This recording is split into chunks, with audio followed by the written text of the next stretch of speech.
I'm Nancy Grace. I want to thank you for being with us. Mommy meets a convicted sex offender in jail. That's right, he's behind bars when the romance starts. Sex offender released. Within hours, Mommy takes off on a so-called camping trip to the remote and rugged terrain in central Ohio. What do they take? Food, water, provisions, and Mommy's 3-year-old baby girl. Police are desperately searching for a 3-year-old girl who they say may be in danger. Little Haylee Donovan was last seen May 28 with her mother and her mother's sex offender boyfriend, who was just released from prison hours earlier. The boyfriend, Robbie Potter, was released from prison after serving less than 3 years for sexual battery of a minor. Potter was not allowed to be around children, and a warrant has been issued for his arrest. Authorities say they may be in a 1988 blue or black Chevy pickup, possibly going to private campgrounds in central Ohio. Straight out to Matt Bruning with News Talk 610 WTVN. Matt, what happened? Well, Nancy, as you described at the top of the show there, it appears that Haylee Donovan with her mother, Candace Watson, 24 years old, and apparently her mother met this convicted sex offender, Robbie Potter, a couple of days ago through Candace's brother. We understand they are in a relationship that's fairly new. Last they were heard from was the grandmother heard from Candace on May 31st, is what she's told us, or what she's told police in Crestline, that's in Crawford County in north central Ohio. And the best we can tell, they went to a camping site in Delaware County, which is just north of Columbus, according to police. And so far, no one has heard from them since May 31st was the last time. Okay, Matt Zarrell on the story. Let's break it down. Matt Bruning is correct. It was a new relationship. He was behind bars. How long have they known each other, Matt? As far as we know, it was just 2 or 3 days, Nancy. Okay, 2 or 3 days to Mark Hillman. We need a shrink, clinical psychotherapist joining us from New York. Author of My Therapist is Making Me Nuts. Weigh in very quickly. Mommy meets a guy behind bars. She's not behind bars. She meets him through a relative who's with Volunteer America. Sex offender. A registered sex predator on children. I've got his rap sheet right here. She knows he's got a history. He's behind bars, all right?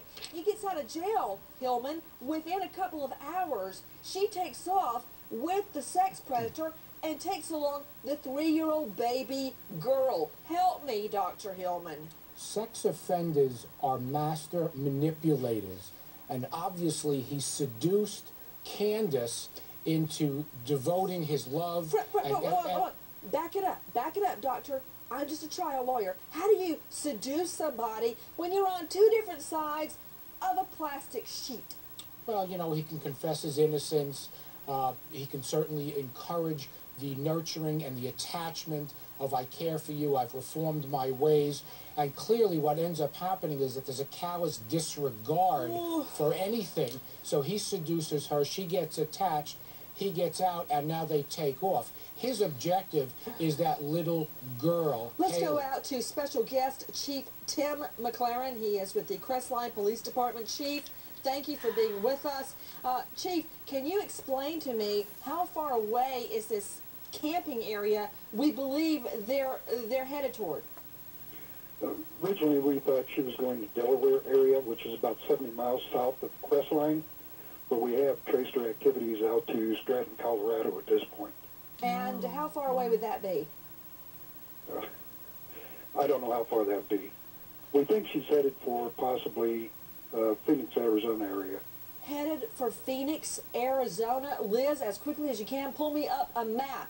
And also, Liz, let's take a look at mommy and registered sex offender. Now, let me get this straight. Chief McLaren, mommy does have custody, right? That's correct. All right. Then how, Chief, did you find out mommy had taken off with a sex predator and her 3-year-old little girl? We had a report from a roommate, and then the mother of Candace called and came on station and made the report. Back to Matt Zarrell. The two met behind bars, and how did the, let me say, romance proceed?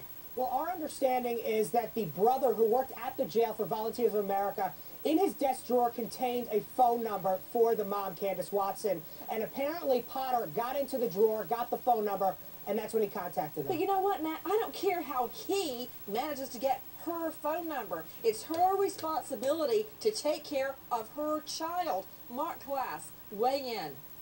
Society's responsibility to protect us from these third-tier sex predators. This guy is a known quantity. We know that he's going to reoffend, and he's going to reoffend as soon as he possibly can. We made it easy for him. If we're going to let guys like this out on the street, we have to fit them with ankle bracelets, the GPS bracelets. They're very sophisticated. They can't be tampered with, and we know exactly where he is right now. Mike Brooks, former Fed with the FBI. Mike, it's not just one offense. 2002, unlawful sex conduct with a minor, dismissed.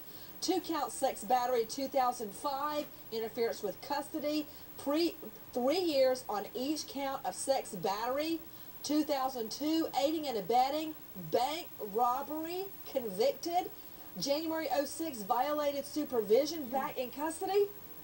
He's done local time, he's done federal time, Nancy, and now 3 days out of jail, and he's on the run again with a warrant for him right now. That's the reason that there is a lookout for them. But the reason there's no Amber Alert is because her mother has custody of her. Crestline, Ohio to Phoenix, Arizona, 2,000 miles in the car with a 3-year-old girl and a convicted sex predator.